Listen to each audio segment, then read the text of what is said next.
Good afternoon, everybody. Welcome to the Matt Townsend Show.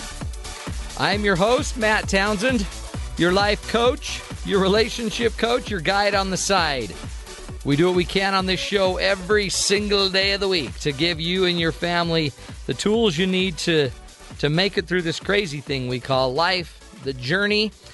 And today I think we've got a pretty interesting show for you. It's a show that I don't know that just inherently you'd say, oh yeah, that is just fascinating, until you get into it, okay? The word I'm going to use is genealogy. You ever heard of it? Yes, it is where you go look at rocks and you say, genealogy is the study of your ancestors, right? The study of where you came from, those people that have gone before you, where you learn about their stories, their history, you learn about their life, their death. And today we are going to be bringing on a genealogist, an expert, Anne Bradshaw, an author who's written a lot of stories about understanding your heritage, understanding where you come from. And why I love this idea is I'm just sitting there one day. This is kind of how simple I am. Watching a show on NBC, wasn't even really paying attention. And all of a sudden, there is Reba McEntire, and she's going on this crazy journey about her great-great-great-grandparents. And I really got into this show, and the show was called Who Do You Think You Are? And what they do is they go take famous people like the chef Paula Deen, who really gives everybody really unhealthy food, or Rita Wilson, or Helen Hunt, or Edie Falco, or Reba McEntire, Ashley Judd, and they get these people and they go and they explore their heritage, their history, their grandparents, the lives of their families, where they came from, their heritage. And it was just fascinating. Now, we're into it because, oh, look at these famous people. But what was fascinating to me, just as somebody that loves to watch people, is the impact it had on these stars, these people, to finally find out where they came from, to find out where their roots were from. And so I thought, you know what? I really want to get into that. I want to stretch that out and figure out how in the world we can get that on the show and make it work. So it reminded me of a story my dad once told me. Now, my dad got really into genealogy. He and his wife, they started studying my ancestors, where they came from.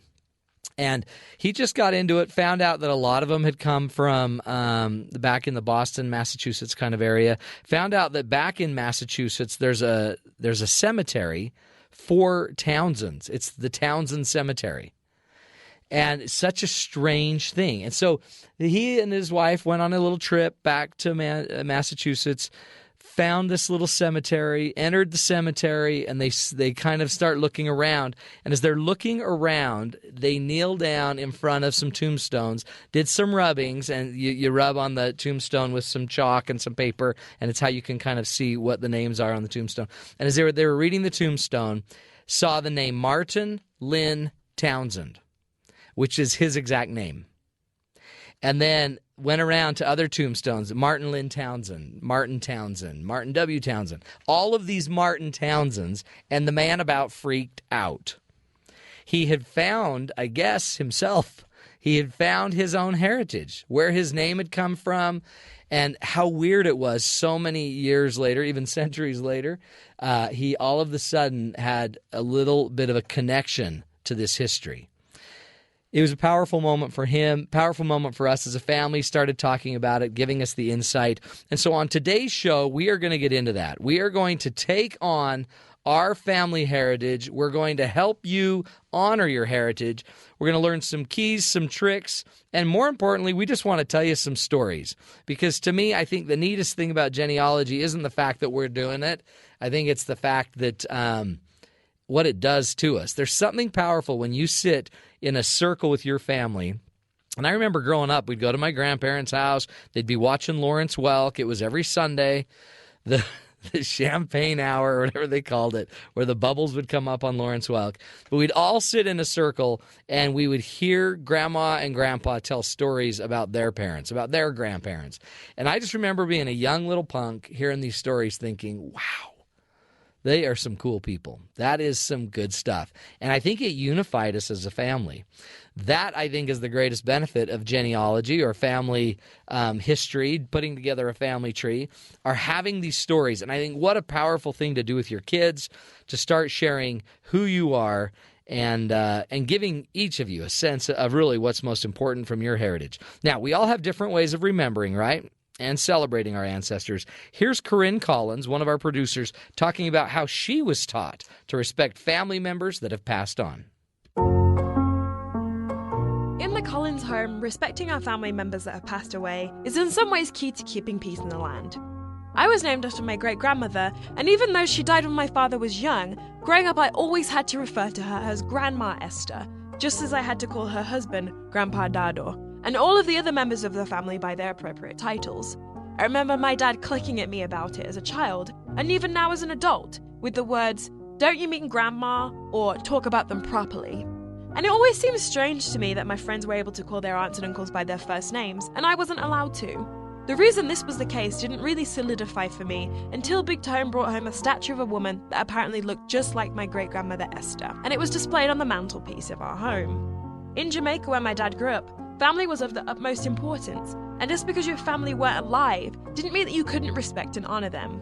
So, the statue of Grandma Esther still sits on our mantelpiece as a reminder of our history and heritage, and that's ultimately what my dad was trying to teach me.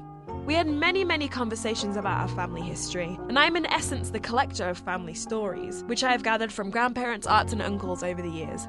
And the reason I like this is because it connects me to my heritage. As a first-generation British-born Jamaican who has never been to Jamaica, stories of my ancestors tie me to my cultural past and allow me to understand the challenges and changes my family had to endure in order to get to Britain so I could exist. As I hear about my grandfather's barbershop and my great-grandfather's farm, I am connected to an island that exists thousands of miles away from my home in England and my home in America. But as I think of those stories, I have parts of both of my islands of heritage with me.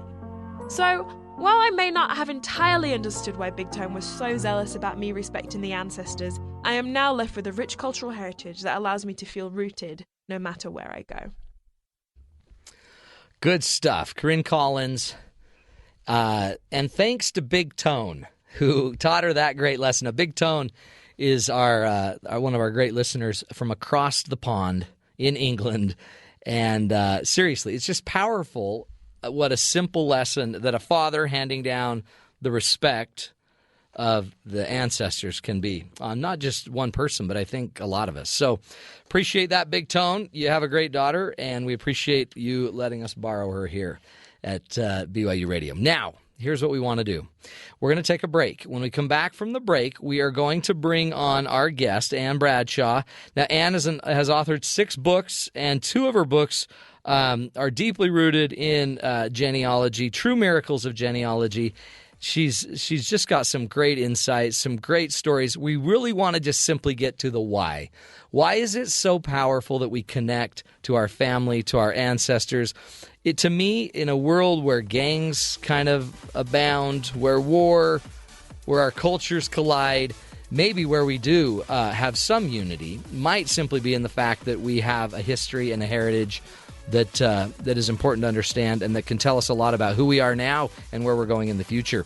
We'll have a lot of that when we come back from the break, folks, right here on the Matt Townsend Show on Sirius XM 143 BYU Radio.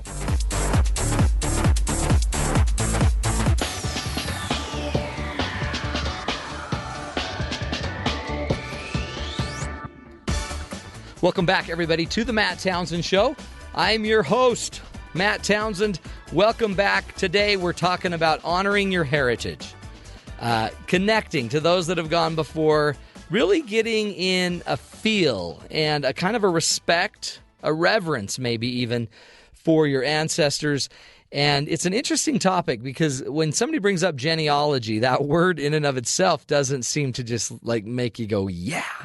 Except when you get into it and you get into the stories, it really is a funny word. And sometimes the vocabulary involved in learning about our families like the word genealogy, for example, can make learning curves seem pretty steep. One of our producers, Tom Brinton, takes a look at how kids interpret the terminology. Genealogy is like studying the weather through a space camera and I have no idea what genealogy is. I don't really know. A big brush to comb your hair with? Genealogy is I don't really know, but here's my guess. Homework. If only these kids had had access to a computer, a quick Google search would have revealed that genealogy comes from the Greek genea, meaning generation, and logos, meaning knowledge, the knowledge of generations. It's the study of families and the tracing of their lineages and history. These kids aren't really simpletons, though. When asked what family history means, they gave great answers. family history is what your family members are and what they came from. My mom, my dad is when you learn about your ancestors and how they lived and where they lived. Spot on with ancestors, too. An ancestor is someone, maybe like your mom's grandparents. Ancestor is an animal. An ancestor or forebear is a parent or the parent of a parent and so forth. Someone you are related to really back far ago. And they're all familiar with the more concrete example of building a family tree. A tree, pretty much, with that every branch comes out and is one of your family members. It doesn't always have to be a tree. A family tree is a loving tree. There's a cartload of definitions to make family history seem like a daunting task. But hey, if these kids can figure it out, maybe you've got a chance. So true. Yeah, isn't that interesting? What would you say? Family tree. It doesn't really have to be a tree. Good stuff, kids. And Tom, really good stuff. We're talking about genealogy, family history, ancestry, studying our ancestors. It's interesting now because there's this boom. There's a lot of organizations, Ancestry.com, other companies out there that are really trying to help people connect with their ancestors. And there's also a lot of books being written by that. We have an author, Anne Bradshaw, is with us today. And Anne is a native of Wales, grew up in Cheshire, England. She now lives in California with her husband. She is the author of 6 books, co-authored many more, and also screenplays as well. Her most recent work is a book called True Miracles of Genealogy, volume number 2. Anne, are you there? Yes, I'm here. Hello. Well, excellent. Welcome to the program. Thank you. I'm really honored to be here. Well, it's good to have you. Now, Anne, it's an interesting thing because I don't know if the rest of the world are as into genealogy as I know a lot of Utahns are. But what's the draw? What do you think this is about? And do you have a sense that is it growing? Is this something that's getting more interesting to the world, or is it just kind of a local phenomenon? Oh, way interesting to all the world. I think it's increased incredibly ever since the internet has taken off and all the wonderful technology we now have for exploring genealogy and for finding out things so much quicker. And it's like, as you mentioned, Ancestry.com. It's wonderful, the tools we have access to now. When I began researching back in 1964, everything was so slow. I'm just amazed that I got anywhere with it. But now you can do it in seconds sometimes. It's wonderful. Do you remember, I remember growing up when the movie Roots came out. And a member of my a neighbor in my person in my neighborhood, and a member of the church I went to, he worked on the genealogy for the movie Roots, and it was like majorly impactful and freeing and liberating for people to have this concept of where they had come from. Do you see that a lot when you're working with the people you work with and telling their stories? Definitely. I think there's a great sense of of owing our lives really to these ancestors. I mean, if they hadn't come before us, we wouldn't be here.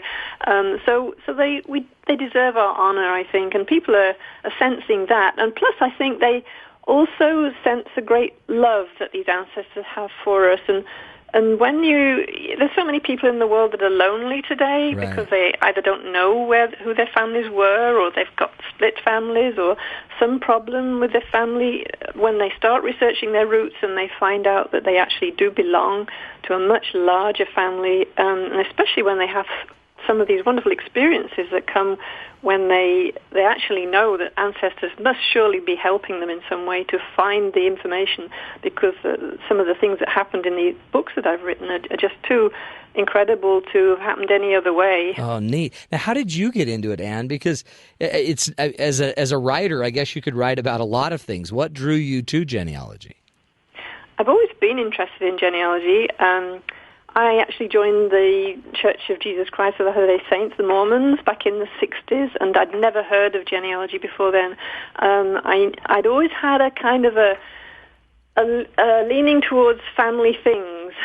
Yeah. I think I was the only one in my family, well, I know I was the only one in my family to actually send birthday presents and cards to my grandparents.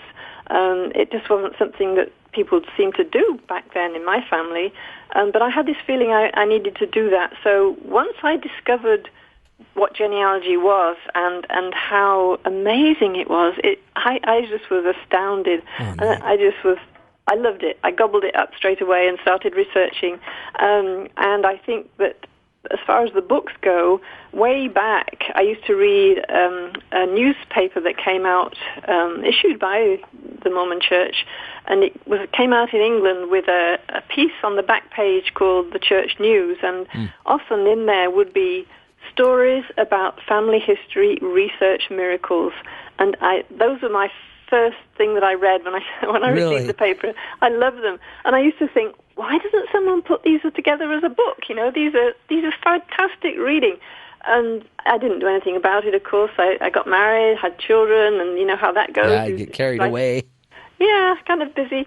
And then lastly, the last few years, once I'd figured out how to write, and I'm still figuring that out. Of course. Once I'd learnt the basics, and I thought, why not? Why don't I write one of those books about those miracles?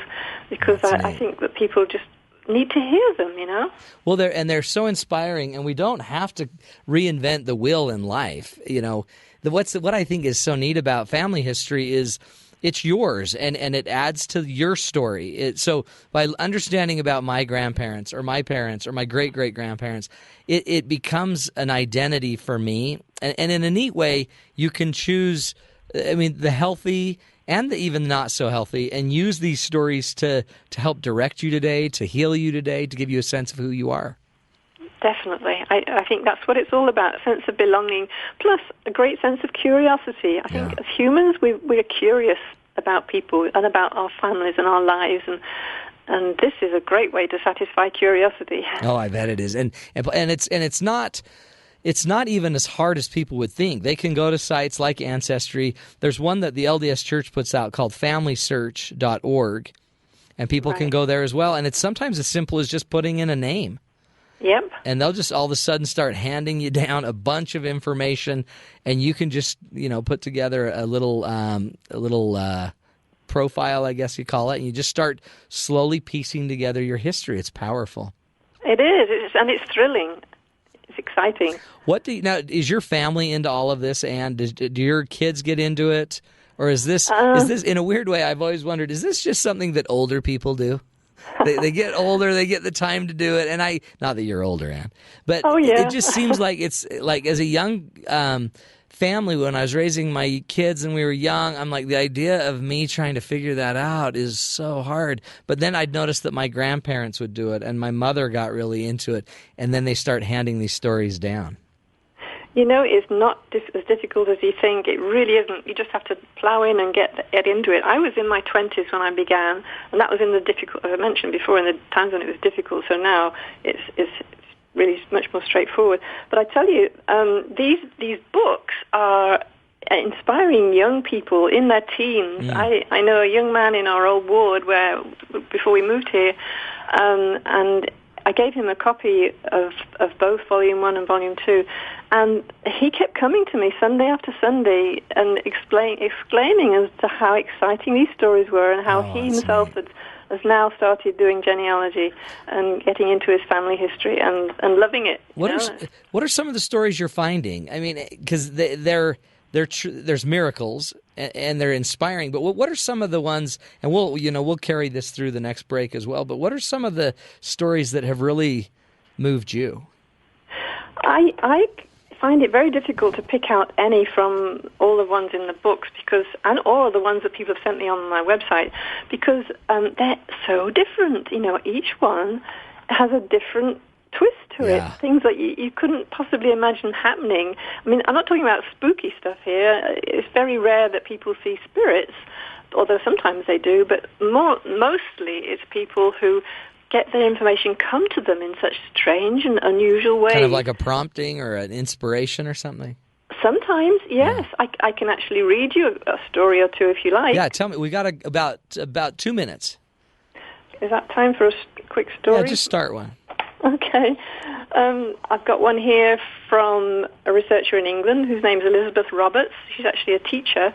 And she says, this is what she says, "For many years I tried to find more information about my maternal fourth great-grandfather, William Gaze. His surname was often misspelled and hard to track down. After 40 years, I finally found his marriage to Mary Ann in the town of Stogumber in Somerset. Unfortunately, since the period was before general registration, I found no information about William's father. William continued to baffle me. I couldn't find him on the censuses, and he wasn't living with his family. I'd heard he was in service as a butler, so tried to find suitable big houses that might have a record of him, to no avail. 2 of his children's marriage certificates mentioned him. One said he was deceased. The other, earlier marriage certificate, didn't mention his death, so I surmised he died at some point between the two. Now, I have a habit of talking aloud to my ancestors at times. Of course, one-sided conversations are the norm. William, I said one day, as I realized I'd run out of ideas and patience, I can't connect you to your parents if I don't know where you were born. You must tell me where to find your record. Who were your parents? I was shocked to receive a sure and reasoned response in my mind. You find all my grandchildren and great-grandchildren, and then I will tell you. I laughed at the spunk of this ancestor I'd grown to love. I thought about his request and began to imagine a man who loved his family. As I pieced it together, I realized how William must have felt. He didn't want any of his descendants left off the tree. I returned to my research and went through it with a fine-tooth comb. Some had died without marriages or children, and some grandchildren had not been able to continue the line. Nevertheless, I found a few names that hadn't yet been included on the tree. Finally, satisfied I'd fulfilled my responsibility, I reported back to William. While at my computer one day, still searching for William's parents, I tried a new website of burials. I paid a modest fee and found an entry. Right place, the right name, William Gaze. Wow. With some confusion as to why it hadn't been listed elsewhere, I phoned the local registration office to speak to the staff to ask why he hadn't appeared on the general index. The worker found the entry, the first name in a small book not included in the main national index. I waited with great anticipation for the certificate, which would give me more information. When it arrived, I found it to be an interesting death record. It was not his wife who'd registered his death, but the housekeeper, where he was a butler. And then I found his wife on another census. And then she goes on to tell how she trawls down and finds tons of information now on William and his family. And Neat. Absolutely amazing, yes. And so she's convinced that he helped her. Absolutely. Well, and that's powerful. I mean, imagine that you can be prompted by your ancestors to find something out about them, which might help you find something out about you, which might help you find out something out about your health, or just anything, spiritual, anything. Well, you know what? The funny thing was, she goes on to say about she decided to retire in Gloucestershire, which is exactly where this William lived, although she didn't know beforehand. Isn't that so amazing? She felt drawn to this place, Yeah. you know, and Yeah. part of her. The spiritual side of genealogy as well. Well, we're going to come back. We're going to take a break, and we'll be back. We're going to hear more stories from Anne Bradshaw about the miracles of genealogy. You're listening to The Matt Townsend Show on Sirius XM 143 BYU Radio.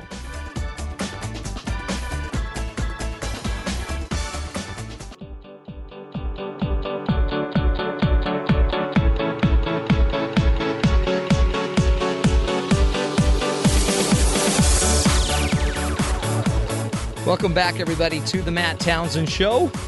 Today we're talking about honoring your heritage. We're trying to define and give you a little bit of a taste of genealogy, where you go back into your past, you find the stories, even the good, the bad, and the ugly, about your family, and you change. You change yourself just by simply being able to connect to those that have gone before. We're bringing on Anne Bradshaw, who's an author and just a great researcher. Anne, are you with us still? Yes, I'm still here. Well, thank you again for being on the show with us, and loved hearing your stories. What are some other stories that you've got about genealogy? Just some of the miracles that that people have been reporting about how they find their ancestors or what they're learning. I have one here from a gentleman called John Counsell, who lives in Australia. He's a business consultant, and he sent me several stories, actually, but and all fascinating. And this particular one, he tells initially about how his sister and his parents had been doing genealogy for a long while and got stuck on the Counsell side of the family. And his dad is actually dying in the beginning of his account, and his mother is there at his bedside, and so are the children. And she's saying to him, hey, when you get up there into the spirit world, be sure and be serious about what you can do to help us to progress this genealogy on your side of the family. And then he dies, and the research goes on, and he starts to tell of an account of when he was up on a mountain in Hobart, is that New Zealand or Australia? I think it might be New Zealand. Anyway, it was a snow-capped mountain, and he had this overwhelming impression that there was somebody he needed to meet on that mountain that was connected with genealogy. He had no idea who or what or where or why, but he just couldn't get rid of that feeling he needed to meet somebody. And he was with one of his young daughters. It was a thing they often did, went up the mountains for a trip when they were there. And so the day started off, and it was cold, and it was wet, and there was a thick mist just covering the entire mountain. And they began to think, is it wise to go up there in these conditions? But they went anyway. They stopped everywhere on the way, every ranger hut, car park, lookout, whatever. Yeah. Got to the top, nobody around at all. And it was quite dangerous to move about because you couldn't really see where the edges were of the mountain. They looked around the summit, and they came back down again, stopping everywhere. Nobody, nothing. So they were discouraged, and they thought, well, we'll head back to the town and get some lunch. And on the way down, they went past a place where a sudden gust of wind just flattened the shrubbery onto the opposite side of a T intersection, and they could see a very old, dilapidated sign pointing south saying, shops, 1 mile. So I thought, okay, we'll go there. Maybe we can get some food and some souvenirs. But when they reached the 1 mile mark, they found that a large hotel or motel complex had replaced the shops. So the original old shops, so that sign was outdated. But they stopped anyway, and again, no one was there, no one to serve them. So they waited a while, chose something to buy, and decided to leave the money on the side. Just as they were coming out of the door, an elderly chap entered the store, and he held out the money for this guy. And for some unknown reason, John, it just popped out of his mouth to say to this gentleman, by the way, my name is John Counsell. Well, as he said it, he hadn't expected to say it, but it was the strangest experience, and it had a startling impact on this old guy. His mouth fell open, and then he said, well, isn't that interesting? My name is Viv Rogers. I'm the family historian for the Rogers clan in Tasmania, and one of our 4 principal lines is the councils. Oh, my heavens. Can you imagine? I can't. And so they learned a ton of stuff from this old guy. It's incredibly fruitful. Torrents of names, dates, and relationships going right the way back to William Council, who was the personal advisor to William the Conqueror in England. Holy cow. See, that is amazing, because that to me is what it's about. It really is faith promoting. They're exercising this faith to go find their ancestors. Yep. And they're being called to it, and I love it. Because it's funny, because we have this passion in our world today for all of this crime fighting. All of these people want to go solve crimes, and they're loving these shows, Hawaii Five-0 and CSI and all of these shows. And really, what better way to do it than just trying to figure out your history? Yes, and have an exciting time whilst you're doing it. But I just have to add, though, that not everybody has these amazing experiences all the time. I'm sure. They're few and far between, and depends on how much genealogy research you're doing. If you're doing a ton every day, then you're going to get more of them. But most of us just get maybe 2 or 3 in a lifetime if you're lucky. Well, and maybe what is potentially, I guess, more important than all these crazy ones is just the peace that you get when you feel connected and get to read a story of somebody. And maybe it's seeing your grandparents, your grandparents, you hear a story about them that makes them relate to you, or you relate to them, like, oh my heavens, they handled it exactly like I would have handled it. Yes. Or they can give an example of, you see how they handled it, and you can then follow their example. I love it. Now, we only have about 1 more minute, Anne. What, if you had to kind of sum it up for you, what does genealogy, what is, all this family research, what has it done for you? It's given me so many spiritual highs you wouldn't believe.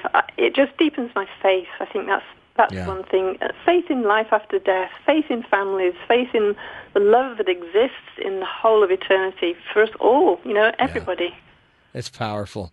It really is. Well, Anne, I appreciate you coming on and sharing your stories.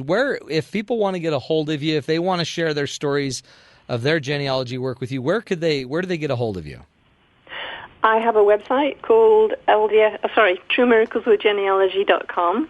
TrueMiraclesOfGenealogy.com. With genealogy. Oh, with genealogy. Okay. .com. It's the name of the book.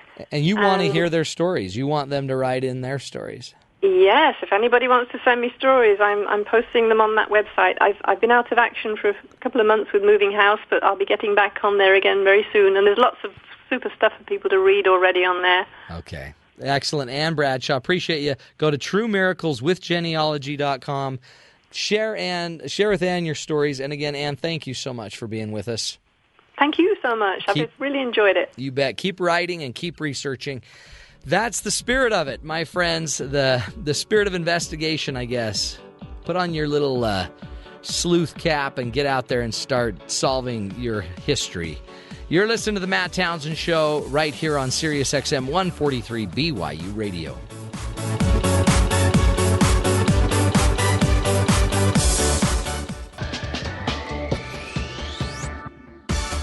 Welcome back, everybody, to The Matt Townsend Show. We are going to do a little round table here. We only do this every once in a while because they restrict us from letting everybody talk because these people are crazy. No, we have too much fun here. So what we wanted to do is I've got a bunch of our producers here who all have great stories of their ancestors. And we're going to hear their craziness. Now, before we do, we have Miles Nilsson here. Now, Miles is a brand new daddy. Now, he's made other shows. The morning show did a bit about you having a baby, Miles. Yeah. Not you personally. My beautiful wife. Yeah, my wife. She had something to do with it. That'd be crazy. But fill us in, because you have this beautiful baby boy that you named James. Yes. Why James? That was the number one choice on the internet. So is that you just no? I like James. Well, James ever since my family, the Nilsons, have came into America. The one that started off with Jens from Denmark, and he had a boy named James. But my grandpa was named Nils, And then Nils named my great-grandpa James. And then he named his son Earl, and then Earl named my dad James. And my dad had a son named James, but I got to name my son James. So there's been a James for 7 generations, but it skips every generation who gets James. So now, what if his name was Cloyd? My great-grandpa. Then what would you have done? I Cloyd. wouldn't be here right now. Probably, because he your probably wife would wouldn't have kill gotten you. married. So you're using a little, you're honoring your heritage. Yeah. No, I have a question. So when you got married, was this like a thing you told your wife, like, hey, will you marry me? By the way, But there's we this gotta one know condition. something. So, like- the firstborn has to be named James. yes. So when the day after we went official, we had this talk, and I told her, and she agreed with it. So it was a it's step true before you story. went like Facebook official. You're like, we're going to change our relationship Yeah. status on Facebook. It was- first. I got to tell you about this. It was James the thing. day after we went Facebook official, and then I told her. And when she said okay, I knew she was the one. So Oh, you knew she loved you. Yeah. Even with Yeah. the name Cloyd. See, I got a story about that too. About having our first child. I'm married. My wife's name is Anna, and I was talking with her when we were dating, and I said, "By the way, there's a big tradition in my family because my grandfather's name is Juan Luis de los Sagrados Corazones Mijares Serna. Oh, excellent. My dad's name is Juan Pablo Mijares, and my name is Juan Carlos Mijares. How come you don't have like 7 names? Well, my grandpa He does. did. I know. Why my didn't grandpa you? does, but What was your problem? I was a poor little 5-year-old kid in kindergarten, and there was no way I was gonna. I couldn't You even didn't get want- through my name. I You'd went by get beat JC.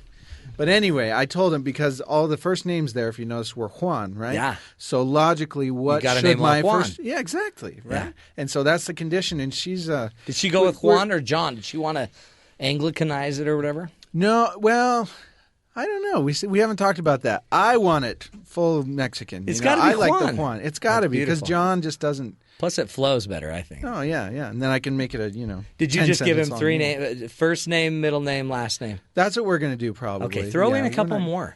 Well, yeah, Matt, why put not? Matthew, Let's Mateo, do it. Mateo. Juan Mateo. Juan Mateo. I kind of like that. I And the love other it. one I wanted was Rafael. Oh, that's a great one. that would like be that awesome. Plus, one's that's awesome. a great restaurant It can't get any better. in Utah, Raphael's. Can't get any better. So it's interesting. You've got to sell your wives on your genealogy before you can be having babies. Let me tell you, that's the biggest decision that we had to make. The decision to get married wasn't that. That was the easy one. We knew, this is going to work, but the name, we're still fighting about. Well, now what's funny, because some of our genealogy stories, it sounds like, okay, naming our babies and stuff. Some of our genealogy, some of you have just really destructive family members.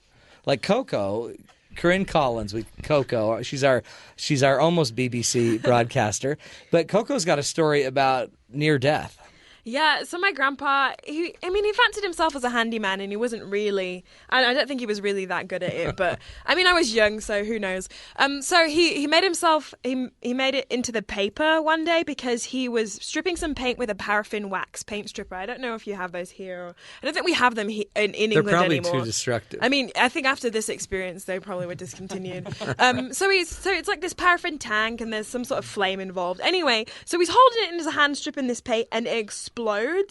And lifts the whole roof off the house. Oh my So God. the roof lifts up and then falls back down. I don't really understand how that works. Where was that, England? Yeah, in England. But aren't they attached? Like, how does You that think even so? happen? Well, not yet. I don't know. Your Sounds dad like- had a spring-loaded or a like one on a hinge. Yeah, it sounds like Vent. shoddy workmanship to me. But so he was lucky that he didn't die. Obviously, and nothing actually happened to him at all. His eyebrows were just singed. This is your gene pool. Yeah, See, that means you got to be. This is what's neat about genealogy is you learn about what your potential is. You too, Coco, could blow the roof off your Well, house. see, this is why I chose to do English because I'd rather have no practical skills. That's right. than, No one's gonna die with no- English. Yeah, no one's gonna be hurt. That's awesome. Who else has got one? I got one Yeah. like that. So my great-great-grandpa, he had dynamite. He was the house was already built, and they went down and they were trying to dig out a little bit of the basement for it. Dynamite. And he put dynamite in it, and it exploded, and it lifted the floor off. But it didn't lift anywhere else. Oh, my So, heavens. yeah. So your grandpa blew the floor up, and Coco's grandpa blew the roof off. But my grandpa's was with dynamite, so Yeah, I think that's better. That makes more sense than paraffin wax or paraffin stripper. Well, as long as we're Gosh. on the theme of dangerous ancestors, I can fill one in too. Go on. So this wasn't really, he wasn't dangerous. It's kind of what happened to him. But he, this was my ancestor who came from Spain and he immigrated to Mexico. And he had a very successful cattle business. And so he was driving the cattle along the dusty trails of Mexico Yes. one day. And these bandidos come up to him. And they're like, and they want to rob him, They take wanna all his kill cows him. and take all his money and We've everything. come to kill you. And he was a very devout Catholic, and so he said a prayer to Maria, Yeah. and it worked. And they left him alone. He promised that if they left him alone, and that if he was able to escape, unharmed, that he would go back to Spain and build a shrine to For her. Maria. For Maria. And that's exactly what he did. Did he really? A few years later, when he had the opportunity, he went back to Spain, where he lived the rest of his life. But he How built this cool. shrine up in the mountains of Spain, and I have pictures of it. And How everything. cool And is it's he? just a I cool thought you were story. going to say that he promised that he'd name all of his children Juan. Well, that may not have been written in the journals. Because maybe his wife didn't approve. But you I went don't back know. and took pictures of this the shrine. shrine. How neat is that? See, that is a cool story. Anybody have stories like that make you proud? Grandma, great grandma, great grandpa making you proud. Robert. My great-grandfather bought a portable gas station once. Okay, no, Entrepreneurship. these didn't catch on. No, portable unfortunately, gas but he had a station. great idea. Well, it wasn't his idea. Some traveling salesman who had built this thing was Yeah. coming down the road and says, "Hey, I've traded your property you own." Stories right of some useless place like Las Vegas, Nevada, or something. I don't know. And he goes, "Yeah, this property's never going to be worth anything." So he traded it for this. And it was great. yeah. You could drive out in the middle of the desert where people run out of Sure. gas and be their hero. And you could be camped there in this camper in the middle of the night. You'd have a little window where you could take the money, a little switch by your feet that you could flip over. Flip your gas pump on. Turn the pump on, let them pump their gas, turn Didn't it it off smell with your like feet. gas all You night? don't even have to get out of bed. Did your grandfather smoke? Well, this is my great-grandfather. No, Because if thankfully he smoked did in not. bed, that'd be a bad thing. Isn't that interesting? Like, did he buy like a bunch of band equipment too? Isn't there a play about the Music Man? No, Where he no, just no, no. bought That this was whole that band? that was the guy who sold it to him. Oh, he's the guy that he moved was on. the customer. who ended up buying Oh it. my heavens! That's got to make you proud, Robbie. That's why you're so Absolutely. into worrying about gas prices and transportation. Yeah, see, back then it was service. The gas came to Yeah, you. it came to now you. I have to go to it, and it costs like 10 or 20 times as much. Plus, it costs you gas to get there.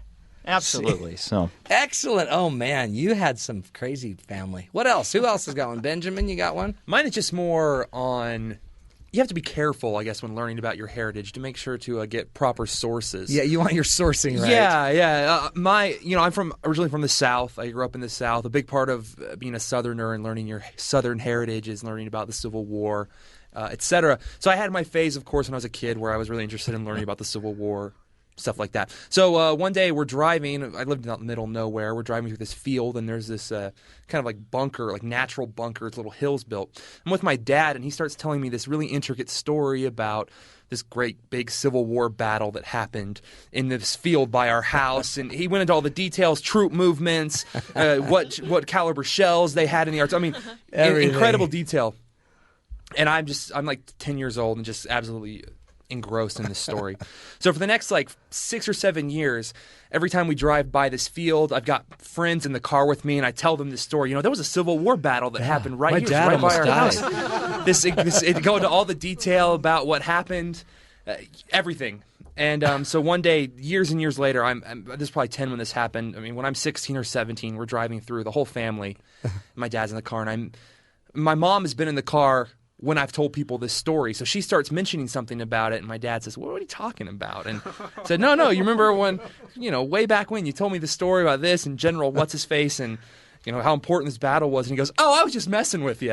And so, man. the moral, I guess, was when you're learning about your heritage, be sure to... You weren't even born in the South. Your family wasn't even from the South. I was going to say, aren't No. you from California? Yeah, they were from California. No, yeah. So as far as I know, maybe they're not even really from the South. So They're not anyway, even from the United sourcing. States. It's like rules of journalism. It's journalism. Get your know good your sources. source. Yeah, that's Have a right. good source.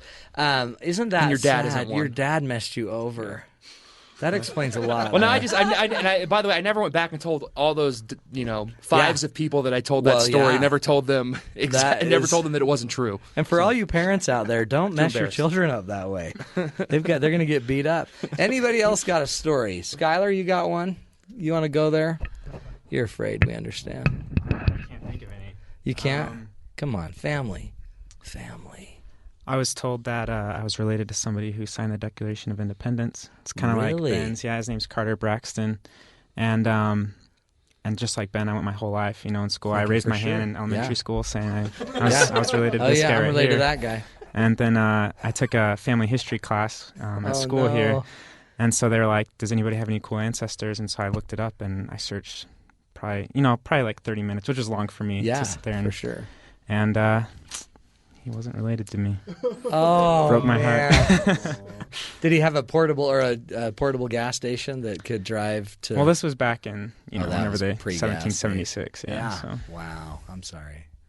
This actually reminds me. I once had to take a family history class, and I went way back one day. I just tried to see how far back I could go in the family tree because a lot of it had already been done. Yeah. So I go back and back and back, and I find out that 40 generations ago or whatever, I was related to like Henry III or something, or Henry VII, one of the kings of England. I can't remember which.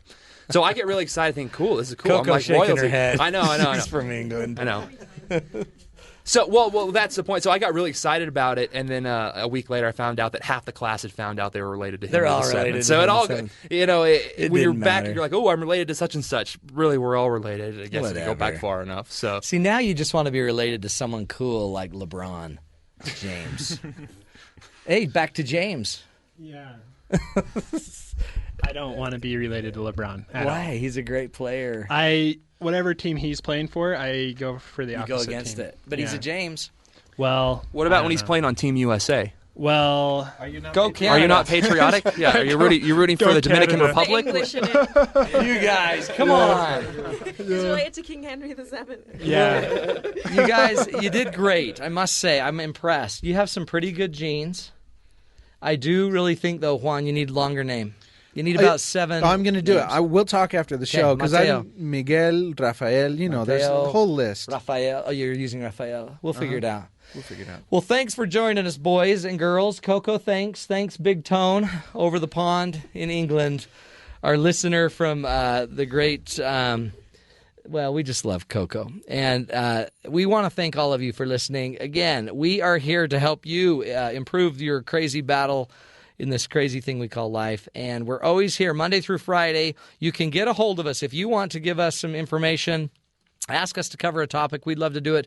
Go to mattchat@byu.edu, and we will we'll take your advice and follow your story for you. Thanks for joining us, everybody. We'll be back tomorrow, and hope you'll enjoy us or be with us as well. Thanks. You're listening to the Matt Townsend Show right here on Sirius XM 143 BYU Radio.